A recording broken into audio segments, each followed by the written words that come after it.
Hi everyone, it's Todd with Kudas Industries. This video is about bypassing a gas pool heater. In this case, we had a pool heater that was leaking water and it would cost several $1,000s to replace it, so we decided just to bypass it for now. First thing you'll do is make sure your pump is turned off and the heater is turned off. Then you'll want to verify that the power is off to the heater by using a voltage tester, such as the one shown here. Once you have no voltage, then you can go ahead and disconnect the wires and put the wire nuts back on the power side. And then you'll have to disconnect the conduit and pull the wires through the heater.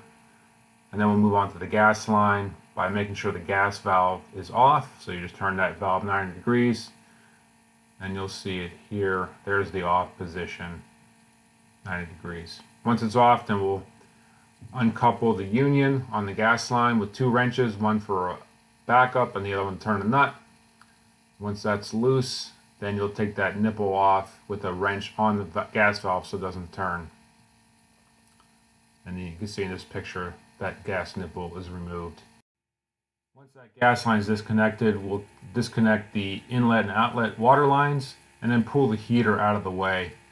Then once the heater's out of the way, we'll put a plug or a cap on the gas line, because we just don't rely on the valve. We always cap it or put a plug in just to be sure. So then we'll cut the pipes off with a hacksaw or sawzall. Leave at least 2 inches of pipe sticking up. Then we'll take a piece of sandpaper, sand the edges just to get the rough edges off. So when we put the fittings on, they're nice and smooth. Then I use a couple unions. In this case, it's a 2-inch union. You'll need 2 of these. Get them from a pool store. And then we'll fit 1/2 of the union on each side of the pipe. Make sure you use purple primer and PVC cement. Then we'll put the other half of the unions on the street elbows, which have 1 male and 1 female end, just like it's shown. And then we'll couple those up to the existing pipes facing each other so we can measure for the intermediate pipe. Now measure for the intermediate pipe. Make sure you include enough length that goes inside of each fitting so you get a good bond between the fitting and the pipe. And then you'll glue one side of the pipe into the elbow. Take the other elbow off for now because it's just going to get in the way.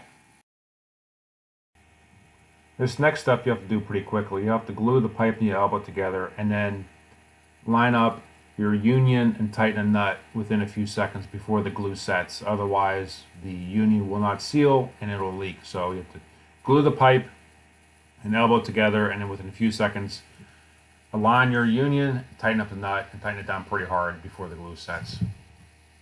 Once all the glue is dry, you can turn the pumps back on and check for leaks.